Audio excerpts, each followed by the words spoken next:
Welcome, everyone. I'm Tracy Fitzpatrick, and I'll be your moderator today. Thank you so much for joining us here at Netcom Learning, a market leader in promoting lifelong learning, training, and talent development solutions.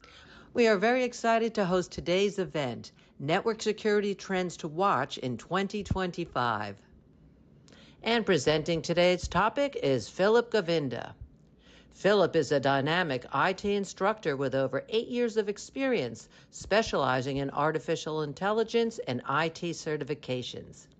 He's certified as an AI Plus Executive, AI Plus Everyone, AI Plus Prompt Engineering, and AI Plus Developer, and delivers practical hands-on training that helps professionals apply AI tools effectively. Philip also has deep expertise in Cisco, CompTIA, and Microsoft certifications. Known for his engaging style and ability to simplify complex concepts, he makes learning accessible and impactful for audiences at all levels. Please bear in mind that this is an overview of a very robust topic. We offer a collection of technical and business courses that can be tailored to your specific requirements. If you are interested in a further discussion, you can make an appointment with our learning consultants through our website at netcomlearning.com. Today's session is also being recorded, so you'll get free access to the recording in the next 24 hours via email. Netcom Learning helps customers build innovative learning organizations by achieving a smarter workforce, adapting to change, and driving growth. We do this with a broad catalog of offerings, developing customized learning plans, and our global delivery capabilities. Since 1998, we have been empowering organizations with our managed learning services to help them reach optimal performance results and address challenges. We do have 9 practice areas in which we specialize. They encompass people, process, and technology training. And today's presentation is from the security practice area. Netcom Learning offers a comprehensive training portfolio of courses for the topic being covered today. Our upcoming classes include various trainings on the given courses. You can also access a variety of marketing assets, such as the free training and blogs, by clicking on the available event handout. These offerings can be found with a simple search on our website at netcomlearning.com. As the digital landscape evolves, network security is facing a wave of transformation driven by cloud migration, AI-driven threats, and increasingly complex infrastructures. In 2025, protecting your network means more than just perimeter defense. It's about resilience, visibility, and adaptability. In this session, we'll uncover the most critical trends shaping network security, from zero trust frameworks and encrypted traffic monitoring to AI-powered threat detection and compliance shifts. Now I would like to give you a quick overview of the logistics before we get started. To begin with, you do have the option to view in full screen by clicking on the full screen button on the right side of the GoToWebinar viewer. Simply hit the escape key to exit the full screen. Everyone has been muted except for our presenters. Feel free to submit any questions you have for the presenters here in the questions pane, and we will address them at the end of the session. And to get the best out of today's events, we've included the slides, courses we talk about, and marketing assets in the handout section of your GoToWebinar viewer. You may refer to them at any time to get a better understanding of today's topic. And we do realize that some of you may have to leave early and want to let you know that as you do leave the session today, you will be presented with a short survey. We would like to request for you to take a quick moment to participate in that survey. Your feedback really helps us understand your learning experience and improve our future sessions for you. The survey answers are measured on a scale of 1 to 5, 5 representing outstanding and 1 representing poor. And now I'd like to pass this over to our trainer to present today's topic. Hey, Philip, thank you so much for joining us today. Okay, thank you, Tracy. Welcome, everyone, and thank you for joining today's webinar on network security trends to watch in 2025. My name is Phil Govinda. I'm a cybersecurity expert, and I'll be guiding you through this essential session today. And as cyber threats continue to evolve, staying informed isn't just going to be helpful, it's going to be absolutely necessary for us. So today we're looking at what driving change in the threat landscape is going on and how you can prepare your network teams and policies to stay ahead of those risks. So whether you're new to cybersecurity or already managing infrastructure, today's webinar is going to be designed to give you actionable insights that apply to your real world environment. So let's take a look at what we're going to be covering today. And here's going to be our agenda for today's session. We'll start with a definition of what network security is, and then move into why it's especially critical in 2025. Next, we're going to explore some of the emerging threats and attack vectors, things like ransomware 3.0, deepfakes. We'll look at zero trust violations. We'll then look at how AI and automation are transforming the way we detect and respond to those threats. After that, we'll cover how to design resilient network architectures, focusing on segmentation, zero trust, and secure access. We'll also examine the latest trends in compliance and regulation so you can stay aligned with evolving legal requirements as well, depending on what industry you work for. And finally, we'll discuss best practices for proactive threat management, followed by a live Q&A session. So first things first, let's begin by defining what network security is and what it's really all about. So the formal definition for network security is that it's the practice of protecting data, devices, and users on a network from any unauthorized access, misuse, or disruption. And that protection extends across both local area networks and wide area networks, including all the devices and endpoints that connect to them. It's not just about securing servers, it's about securing everything. So as far as your routers, IoT devices, cloud APIs, user logins, essentially everything in our organization, we want to secure it. Now let's talk about the three key pillars of network security. And these come from the well-known CIA triad, a foundational concept in cybersecurity. So the first pillar is going to be known as confidentiality. And this means keeping data private and accessible only to those who are authorized. Encryption and access control plays a big role here. So again, keeping things secret, keeping things private, only give out information if that person is authorized to have it. The second pillar of the CIA triad is going to be integrity. And this means ensuring that data is accurate and hasn't been altered, either maliciously or accidentally. So hashing and file integrity monitoring are examples of tools that enforce this. So when we say we're upholding the integrity, we're saying that this file hasn't been altered or changed in any way, shape, or form. And finally, we have availability. This means that your systems, services, and data must be accessible when needed. It's about uptime, redundancy, and things like DDoS protection. So when you combine these three pillars, confidentiality, integrity, and availability, you're building a very strong foundation for modern network security. And in today's threat landscape, that foundation is going to be more important than ever.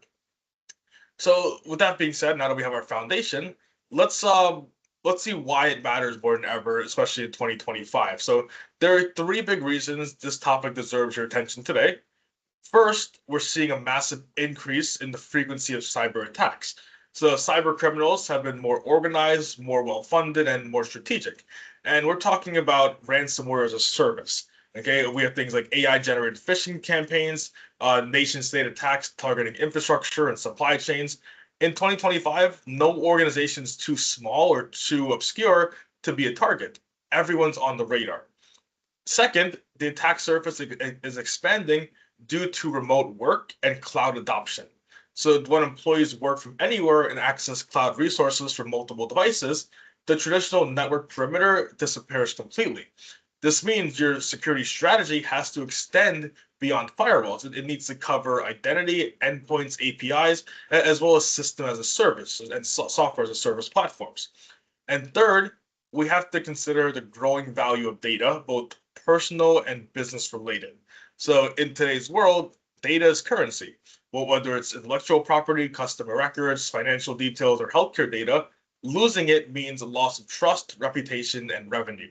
And attackers know this, which is why data exfiltration has become the primary goal in many breaches. So in 2025, network security isn't just a technical requirement, it's really a strategic necessity now for all business survival. So now let's shift our gears and look at the emerging threats and attack vectors shaping cybersecurity. And these are the trends that security professionals have to monitor closely and stay ahead of the curve. So first, we're seeing a dramatic expansion of the threat surface. Okay, with more organizations embracing IoT devices, mobile first access, hybrid work environments, the number of vulnerable entry points is exploding. And it's no longer just about protecting servers, it's about securing smart sensors, personal smartphones, remote laptops, and even virtual desktops in the cloud. Second, we need to acknowledge the profitability of cybercrime. Cybercrime is now a multi-billion-dollar industry, and ransomware groups operate like legitimate businesses with customer service departments, affiliates, and subscription pricing models. And that means more sophisticated tools, faster exploit cycles, and greater damage if not mitigated quickly. And third, geopolitical tensions have led to a rise in cyber espionage and state sponsored attacks. So, nation states are using cyber tools not just for disruption, but for spying, intellectual property theft, and critical infrastructure sabotage. And this adds a layer of complexity that requires a national security level mindset when defending enterprise networks. So, looking at the slide here, threat landscape isn't just growing, it's evolving in scope, sophistication, and intent, and organizations have to prepare accordingly. Okay, the more funding and the more resources these hackers have, the more likely their attack is going to succeed. So, if one of the threats that we're going to look at here is one known as ransomware. And this isn't just malware anymore, it's an entire business model. So, first, we're seeing the rise of ransomware as a service. And this means cyber criminals are creating and selling ransomware kits to affiliates who then launch attacks and split the profits. Okay, and in 2025, this model is making it easier than ever for even low-skilled attackers to deploy sophisticated ransomware. Next, we're facing what's called a double and triple extortion. In double extortion, attackers don't just encrypt your data, they also exfiltrate it and threaten to leak it unless you pay. In triple extortion, they go even further by targeting your customers or business partners and pressuring them as well. And the approach multiplies the damage and increases the urgency to pay. So, how do we mitigate this? The key strategy is to implement regular, secure backups, and importantly, keep some backups in the offline or air gap storage. That way, even if your live systems are encrypted, you can still restore operations without paying any ransom to these attackers. And remember, ransomware is a business to attackers, and they'll exploit any weak point they find. Preparing now is going to be cheaper and safer than reacting to it later when we actually might have to pay a price to get this ransomware off our devices. Another growing threat that we need to highlight here is the rise of supply chain attacks. Okay, and these attacks don't target your organization directly, they go after the third-party vendors and software providers you rely on. So in 2025, attackers are increasingly breaching organizations via third-party software vendors, and they compromise a trusted tool or update and use it as a Trojan horse to infiltrate thousands of downstream targets all at once. Okay, and we saw this in the SolarWinds breach, where malicious code was embedded in legitimate software updates. And these consequences are huge, not just for the vendor, but for every downstream organization that uses their product. It's a ripple effect, and once the attacker is inside your vendor's software, they can pivot into your environment, bypassing traditional defenses. So, how do we reduce supply chain attacks? Organizations have to implement vendor risk assessments requiring their suppliers to meet a certain security standard. Also, prioritize code audits, secure software development practices, and limit third party access to sensitive data and systems. So, in today's interconnected ecosystem, your network is only as secure as your weakest vendor. And when it comes to it, managing third party risk is no longer optional, it's always going to be essential here. So, again, we saw ransomware attacks, now we have supply chain attacks for 2025. And we're also going to look at IoT and OT devices and targets. So another major concern here, IoT devices and industrial control systems. So IoT, it stands for Internet of Things devices. Think of any smart devices. Okay, and most organizations now have a lot of insecure smart devices connected to their live networks. Okay, like cameras, door locks, printers, HVAC sensors, and even coffee machines. The problem is that many of these devices use default credentials. They lack a lot of encryption or don't receive regular security updates. And attackers can exploit these weaknesses to gain a foothold inside your network. So again, any smart device that we have, any IoT device that we have, it's increasing the attack surface. It's increasing entry points for attackers to potentially exploit. Now let's talk about ICS attacks. And these involve industrial systems like power grids, water treatment plants, and manufacturing control systems. We saw a high-profile example with Stuxnet, and more recently with threats targeting oil pipelines and utility providers. And these attacks can lead to massive physical disruption, not just data loss. So how do we defend against these particular threats? We can start by using network segmentation to isolate all of your IoT and industrial devices from the rest of your core infrastructure. Also ensure firmware patching is part of your routine, even for non-traditional IT assets like smart appliances or OT devices. And the key takeaway here is if a device connects to your network, it has to be secured. Every single connected device is a potential attack surface for attackers to potentially breach and exploit.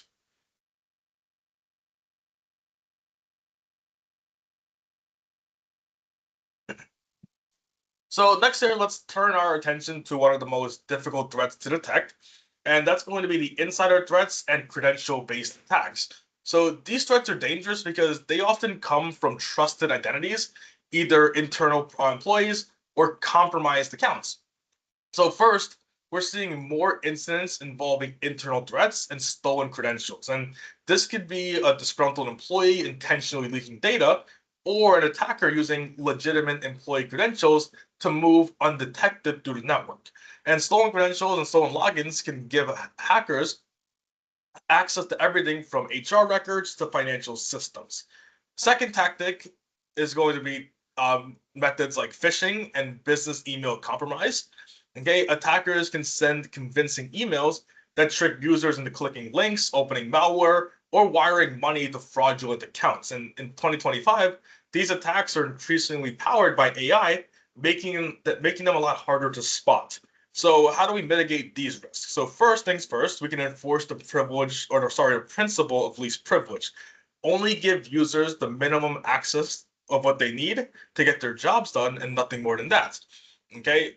Second, we can implement multi-factor authentication across all of your critical systems. And this prevents attackers from using stolen credentials, stolen passwords alone. And third, adopt continuous validation models like zero trust to constantly verify user identity and behavior even after login. Remember, humans and credentials are often the weakest link, so your defenses must assume compromise and validate trust at every step. When we talk about zero trust, we're saying that every time you want to access a resource and access something, you have to enter your credentials. You have to prove who you say you are before you're granted that access. So next, we're going to look at some more attack vectors here. And on our list that we have here, this is one of the most overlooked ones. And that's going to be cloud security misconfigurations. As most organizations move to the cloud, mistakes in setup and permissions are becoming a top attack vector. And the most common issue is going to be misconfigured storage and access controls in public cloud environments. And this includes unsecured Amazon S3 buckets, wide open Azure blobs, and also maybe improperly set Google Cloud permissions, for example. And if these are not configured correctly, your sensitive data could be exposed to the public internet without you even knowing. Another common mistake is setting overly permissive IAM policies, especially for service accounts and automation scripts. When everything is set to allow all, attackers who gain access can move laterally through your environment with ease. So how do we reduce the risk of these misconfigurations? So first things first, we want to start with regular security audits of your cloud environment. And this means reviewing things like who has access, what they can do, and how data is protected.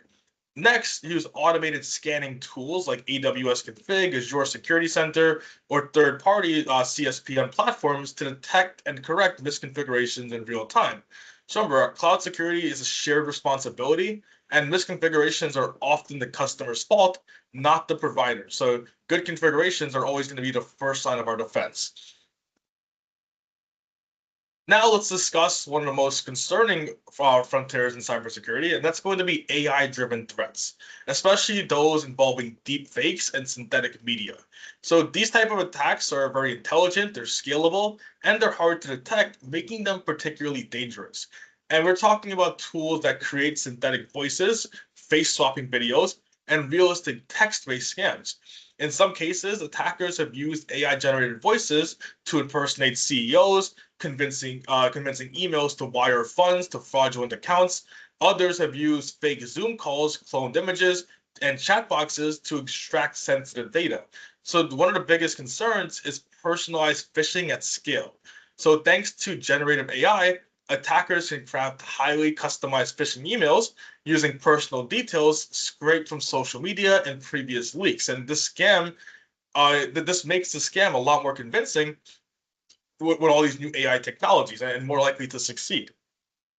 So how do we defend against this new generation of threats? The number one strategy is, of course, going to be user awareness training. So we want to teach your employees to spot deep fakes and red flags, verify unusual requests, and report suspicious communication.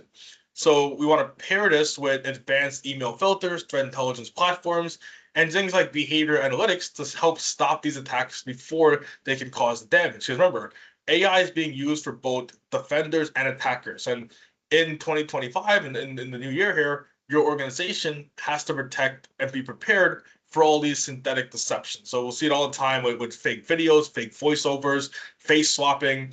We'll create fake chat boxes, cloned images. So there's all these different tools now and realistic scenarios you can make with all these new AI technologies. The next thing we have here is going to be one known as APTs, and that stands for Advanced Persistent Threats.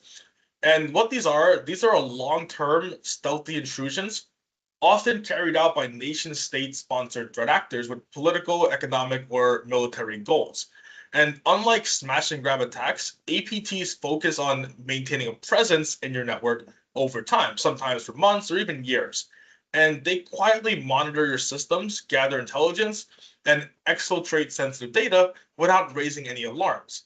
Now, their tactics often involve zero-day vulnerabilities, custom malwares, and the use of living off the land binaries to blend in with normal system activity. And this makes them incredibly difficult to spot using traditional security tools. So how do we go about defending against APTs? And the key is to shift from passive defense to active deception through threat hunting. And threat hunting just means proactively searching for any indicators of compromise and abnormal behavior rather than waiting for an alert. Also, use threat intelligence feeds to stay aware of known attack techniques, tools, and infrastructure. This allows your team to update defenses before your organization is targeted. Okay, and again, in the current year, APTs represent a growing threat to governments, enterprises, and all critical infrastructure. So you may not be the intended target, but if your systems are connected to the supply chain, you're still going to be at risk to these APT campaigns.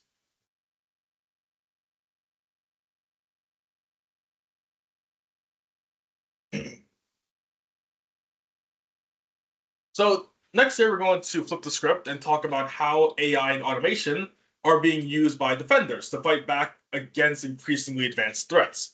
In today's cyber landscape, it's an ongoing arms race between attackers and defenders. Each side is using automation, machine learning, and intelligence to outmaneuver the other. For defenders, AI is now critical in three major areas. We have things like detection, response, and remediation.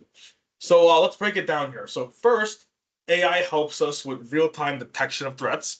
We have machine learning algorithms that can analyze traffic patterns, user behavior, and system logs at scale, instantly flagging any anomalies that might indicate a breach.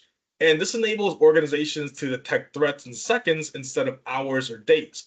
Second, we're seeing growth in automated response capabilities. For example, SOAR platforms, that's your security orchestration, automation, and response, can isolate endpoints, disable compromised accounts, or reroute traffic automatically based on predefined rules. And this shortens the response time and reduces the burden on human analysts. And finally, AI supports remediation and recovery. So by integrating with backup systems and incident playbooks, AI can help quickly contain incidents, restore operations, and document the entire workflow for compliance reporting.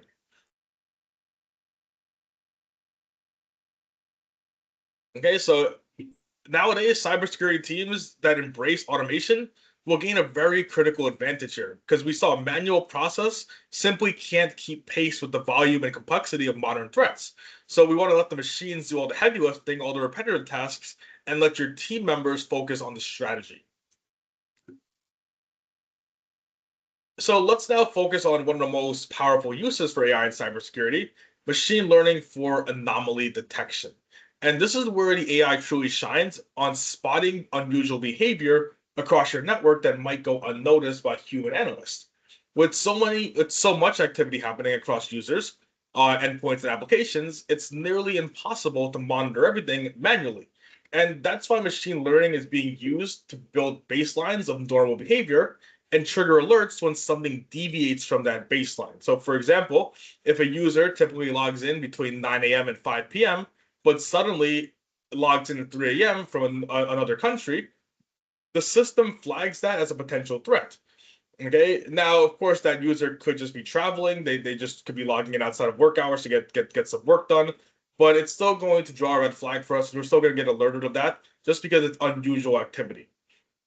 Another example, let's say if a server that normally sends 20 megabits of traffic a day suddenly sends 2 gigs to an external IP, that's an anomaly worth investigating. So anything that's off, even in the slightest, that's always something that we should look into. Because again, it could just be a change in day-to-day activities, or it could mean that someone's account got hijacked, someone's device got compromised. We should still look into. And some example tools in place that we have UEBA, User and Entity Behavior Analytics, which analyzes how users and devices behave over time. We also have EDR, your Endpoint Detection and Response, which monitors all endpoint activity and responds to threats automatically. So together, these tools use machine learning to detect all these indicators and reduce false positives, freeing up your team to focus on the true threats here. Okay, so now that we've talked about detection of the threats, we're now going to focus on what happens next, and that's going to be automated response and containment. So this is where SOAR platforms come into play, and that stands for security, orchestration, automation, and response. And SOAR platforms allow security teams to create playbook-driven responses to known threats, and these playbooks are essentially sets of rules or scripts that tell the system how to respond to specific alerts without human intervention. So, for example, if a system detects ransomware behavior on an endpoint, a SOAR platform can immediately quarantine the device off the network. It can disable the user account. It can notify all the security personnel and also initiate forensic logging all within seconds. And this is known as proactive blocking, isolation, and patching. Rather than waiting for an SOC analyst to take action, the platform handles it automatically and consistently. And this not only reduces response time, but also ensures critical steps aren't missed because everything will be done statically and consistently. So ultimately, SOAR helps teams maximize speed and minimize a lot of manual effort, especially important during high value incidents or after hour threats. Okay, so now let's look at a unique but extremely valuable application of AI in cybersecurity. And that's where we have using generative AI to simulate attacks.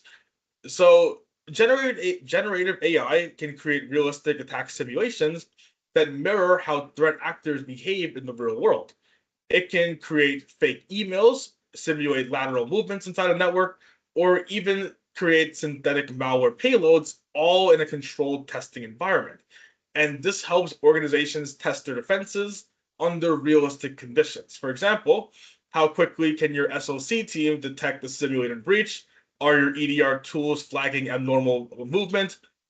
Or even are your backups and failovers triggered properly? So these simulations can help us test essentially everything.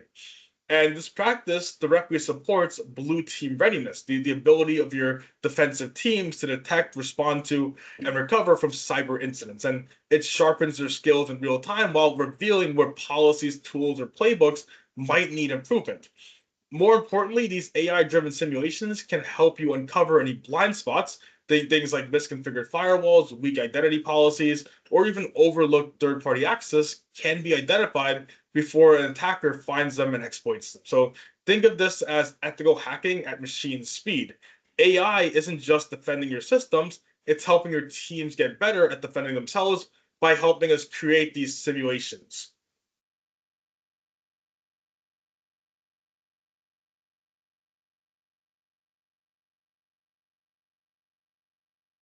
Okay. Next here, let's shift our focus to how we can design network architectures that are built for resiliency and security from the ground up. And this is about more than just adding firewalls. It's about creating layered, flexible, and adaptable environments that can resist failure and disruption. So first, we start with network segmentation and micro segmentation. And the term segmentation just means dividing your network into distinct zones, such as separating internal systems from guest access or cloud services. Micro segmentation goes further by enforcing strict rules, strict controls at the workload or user level using a lot of software defined rules. If one part of the network is compromised, segmentation prevents lateral movement by attackers. Next, we build in redundancy, and this means having multiple communication paths and failover systems so that if one piece of your infrastructure fails, operations can continue uninterrupted. So think of it as cybersecurity's version of disaster recovery planning, but at the network layer. We also can apply the zero trust principles, which is all about never trust, always verify. Okay, in the zero trust model, no device, user, or packet is trusted by default, even if inside the network's perimeter. You verify your identity, enforce these privilege, and use continuous monitoring to catch these anomalies. So again, with zero trust, we have to authenticate every single time we want to access a resource. No one is going to be given any default trust at all. And finally, with the rise of hybrid work, we must implement secure remote access options here. And this includes VPNs, but more importantly, ZTNA. That stands for Zero Trust Network Access, which provides identity-aware access to all of your applications without exposing the broader network. So together, all these practices are going to help create a more resilient, secure architecture.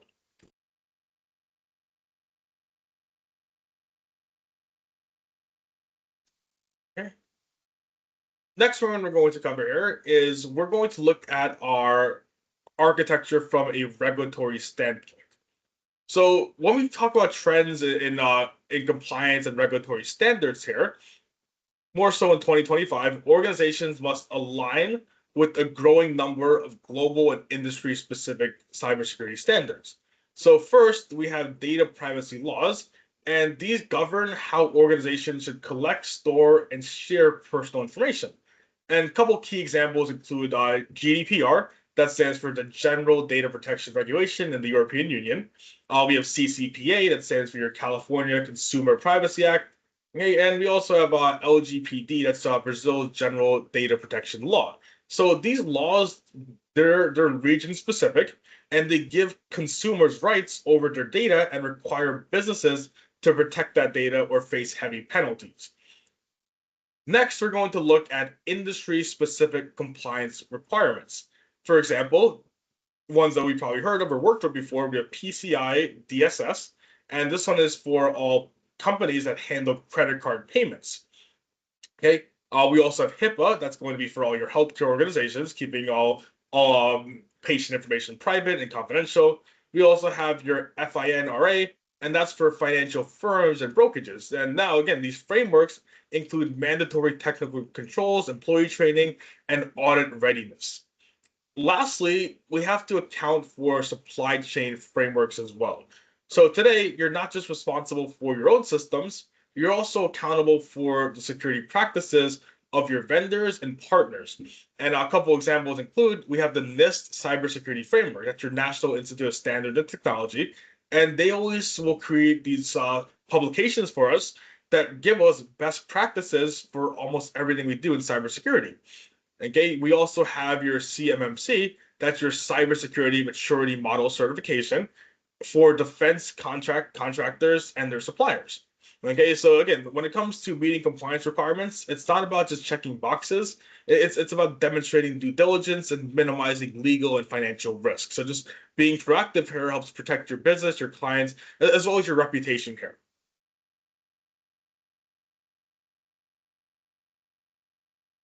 Okay, and to wrap up our discussion on compliance, we're going to take a closer look at emerging U.S. regulations and trends in risk management. So in 2025, cybersecurity, like we said, isn't just about defense, it's about legal accountability and risk exposure. So first, let's talk about new state level legislation. Many states have now passed their own privacy and security laws in addition to federal frameworks. One example is the New York Shield Act, which requires businesses to implement reasonable safeguards and notify consumers in the event of a breach. And these laws often include detailed requirements for data encryption, access controls, and incident response plans. Okay, and the trend is accelerating. Expect more states to have these laws with overlapping or conflicting requirements in the coming years. Next, let's look at the rising importance of cyber insurance underwriting. Today, it's not enough to just have a policy. You have to prove that your controls meet industry standards or insurer standards. And that includes having things like MFA, endpoint detection, having backup policies, and security training already in place. Insurance premiums and coverage limits are now directly tied to your cybersecurity posture. If you don't meet the requirements, if your devices aren't meeting health standards, you won't be able to get this insurance premium or coverage that you're expecting. And finally, we're seeing stricter breach disclosure requirements. Many laws now include mandatory reporting timeliness, sometimes as short as 72 hours after the breach is detected. Delaying disclosures can lead to legal penalties, loss of customer trust, of course, and also a lot of class action lawsuits if we don't disclose that our data got breached. So, in summary, your organization has to stay current not only on technical controls, but also on all the regulatory updates and legal obligations. So, like we said, cybersecurity is no longer just IT's job, it's a broad level concern that stretches across every single department.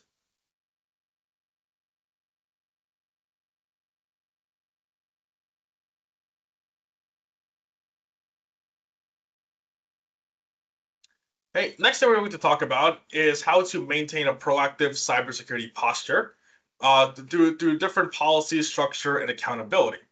So the foundation of any security strategy starts with formal InfoSec policies.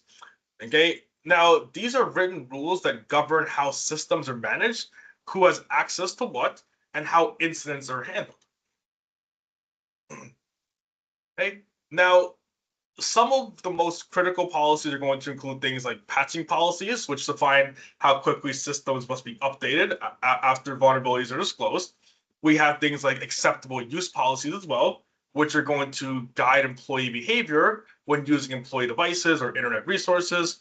We're also going to cover things like incident reporting policies, which will outline what steps to take in case of a breach, including containment, communication, and recovery procedures. Okay. So again, by having these policies on paper, it's not just enough there. Organizations need regular policy reviews and internal audits to make sure those policies are still relevant and actually being followed. So cyber threats, as we know, evolve constantly, and your documentation and controls need to evolve with them. Another critical component is clearly defined roles and responsibilities. And this includes a CISO, okay, that's going to be your Chief Information Security Officer to lead strategic cybersecurity initiatives. We have a SOC team, Security Operations Center, to monitor and respond to threats, and also collaboration with IT operations, DevOps, and other technical stakeholders who implement the controls day to day. When the roles are unclear, threats fall through the cracks, and when responsibilities are mapped out, everyone knows what to do. So the whole goal is we want to make sure that everyone's responsibilities are clearly given, so everyone knows who does what, and your cyber and your security becomes more organized, scalable, and accountable. Okay, so again, when it comes to proactive threat management, it's not just a one-time task, it's an ongoing culture here. It starts with policies, lives through action, and improves through continuous review.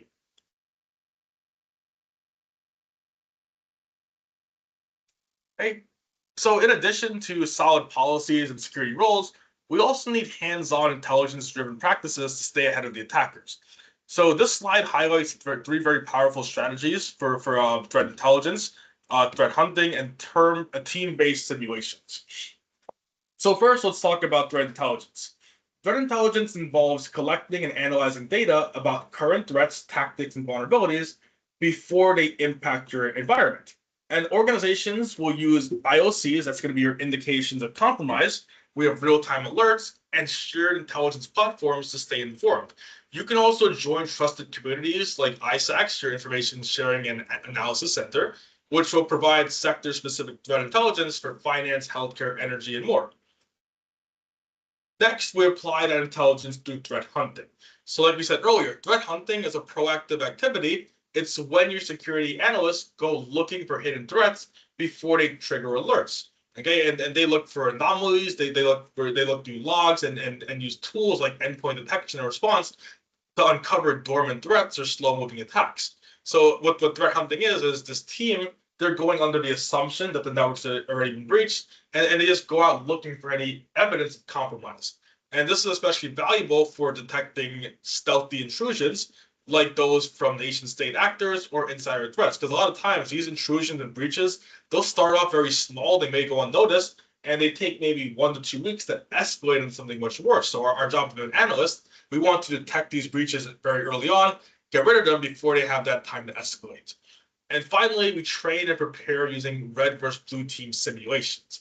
So in these exercises, the red team simulates attackers trying to break into the network, and the blue team defends and responds in real time. Again, these simulations here are going to help test incident response plans, improve detection tools, and also just build muscle memory for real-world events. And in some cases, organizations can also use purple teams, which help both red and blue share insights and improve together. So the end goal here is just to create a resilient, agile, and informed team. Okay, that just stays ahead of all the threats, not just reacts to them.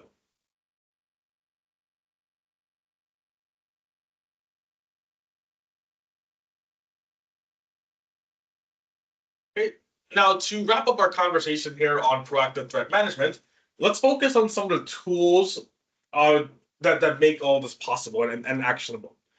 So these technologies help organizations not only detect threats faster, but also respond automatically, often before humans even get involved.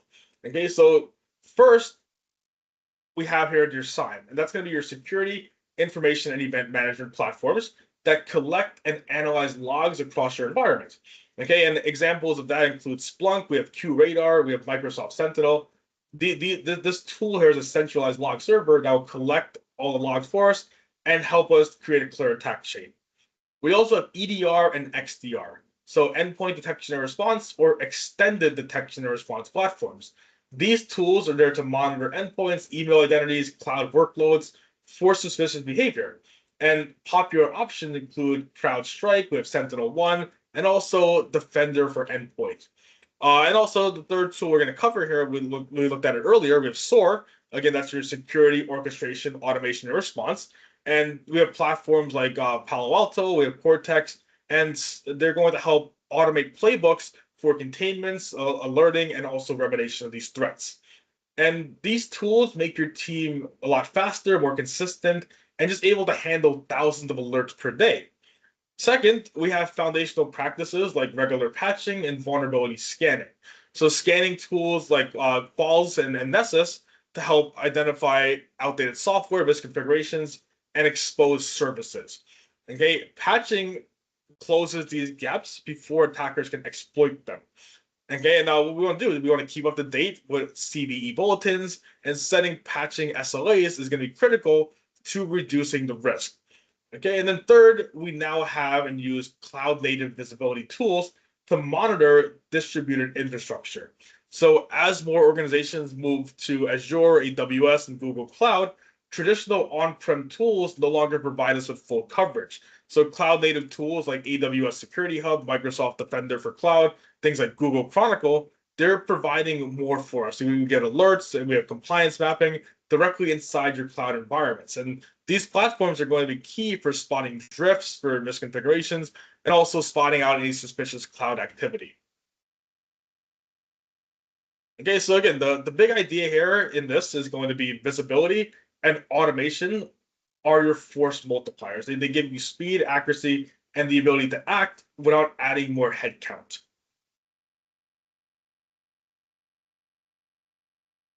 Perfect. So let's finish up by reviewing the key insights from today's session on network security. First, remember that secure networks are the foundation for protecting your data, digital services, and stakeholder trust. Well, whether you're in finance, healthcare, education, or retail, a breach impacts not just systems, but reputation and compliance. Second, we must acknowledge that threats are evolving faster than ever. For ransomware as a service to deepfakes and zero-day vulnerabilities, attackers are getting smarter and more automated. So that means our defenses must evolve too with AI-enhanced tools and automated response systems to match that speed. Third, the most resilient organizations design with security in mind, and that includes a zero trust architecture, network segmentation, multi-factor authentication, and just having redundancy so there's no single points of failure. Okay, and fourth, of course, staying safe in today's world means more than just firewall and antivirus. It requires governance, it requires compliance, as well as auditable controls. And we want to align with standards like NIST, GDPR, HIPAA, and more, depending on what industry we work for. And finally, cybersecurity is a culture of continuous learning. So teams must constantly train, threat hunt, test, and sharpen their tools and processes. And being proactive today is the best way to stay secure tomorrow.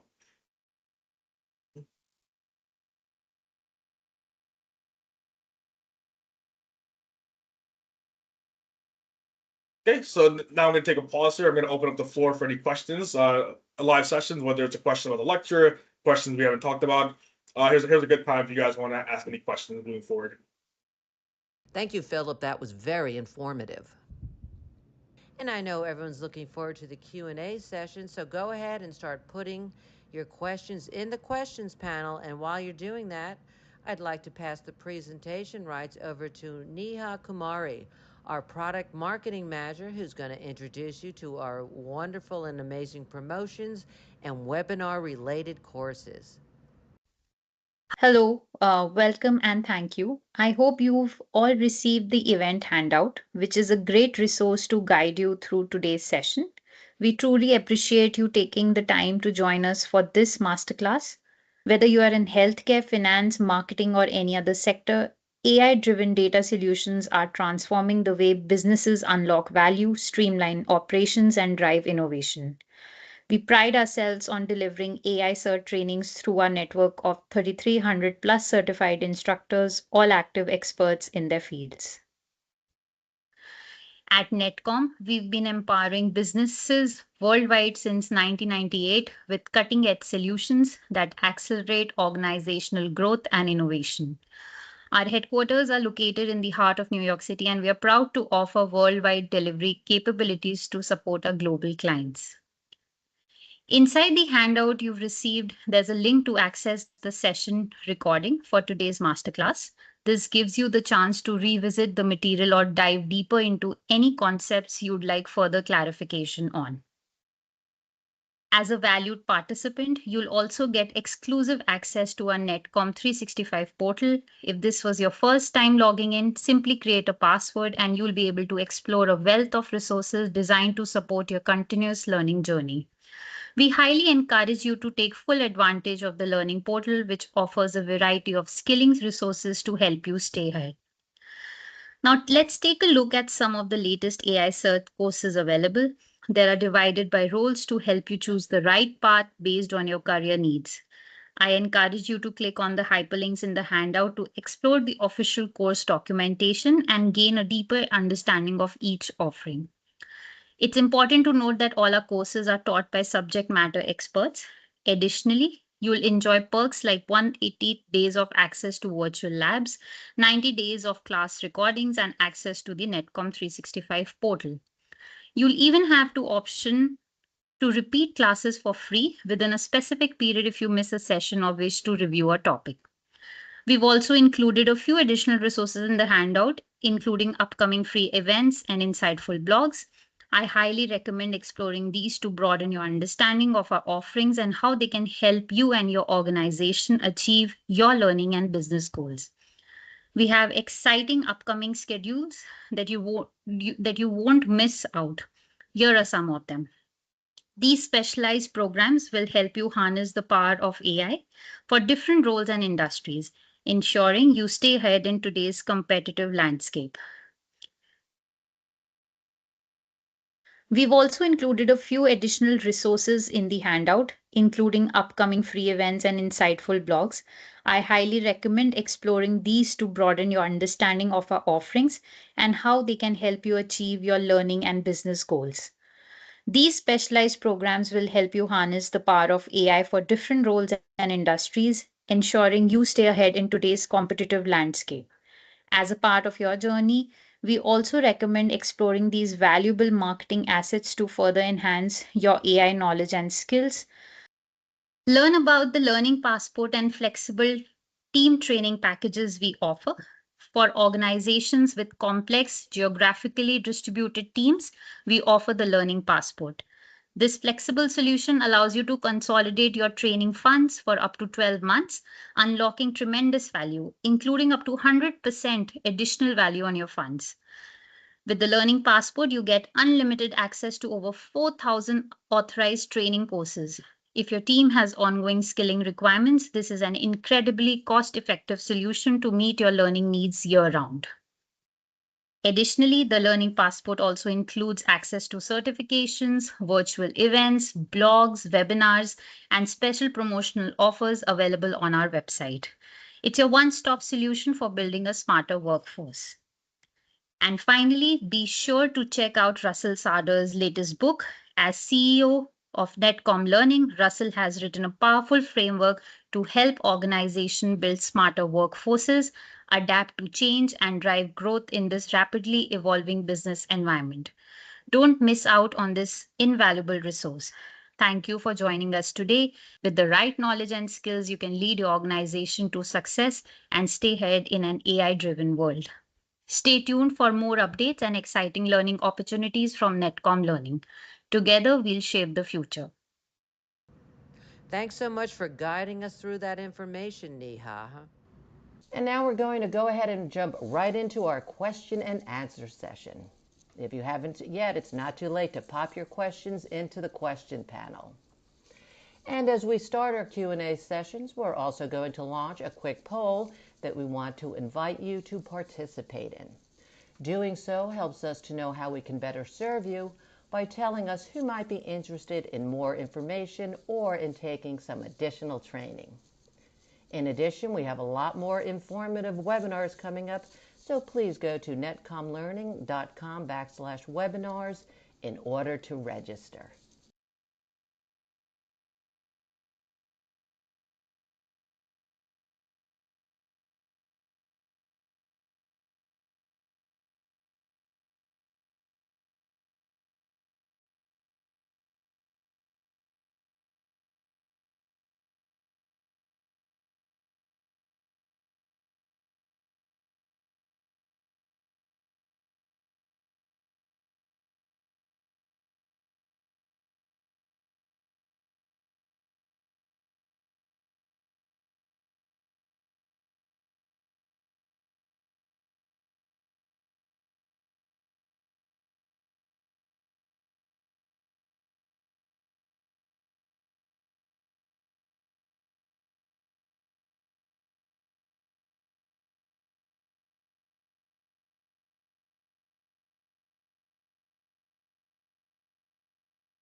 What are the most common network security threats organizations face in 2025?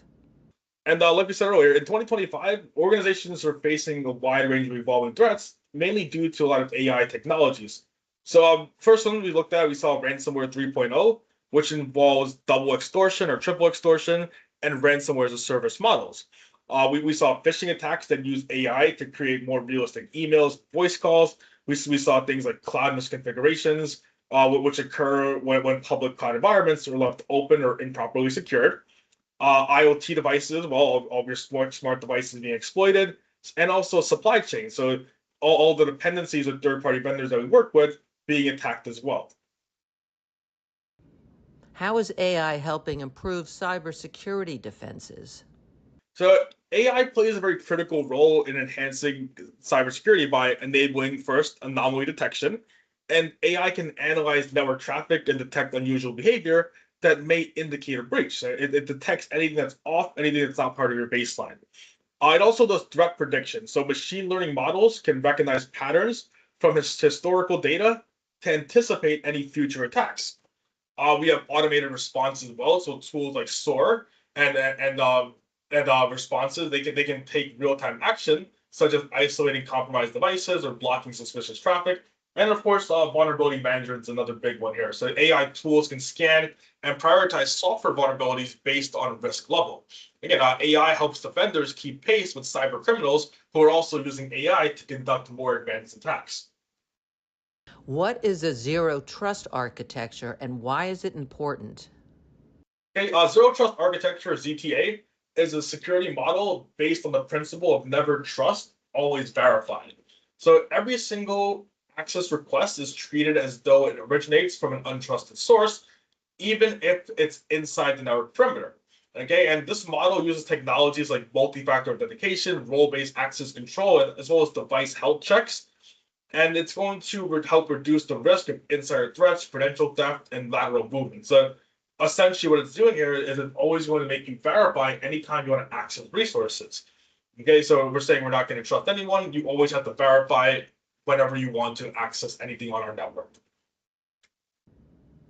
What are some of the key compliance standards to be aware of in 2025? So, good question. In 2025, businesses must stay compliant with a variety of industry and regional standards. A few that we looked at here in the slides, we covered GDPR. That was for handling European Union citizens' privacy data. We saw CCPA, that was the California Consumer Privacy Act for data privacy in the US and California specifically. HIPAA, that was for protecting health information in the healthcare sector. PCI DSS, that was for the payment card industry. So any company or organization that handles credit card data.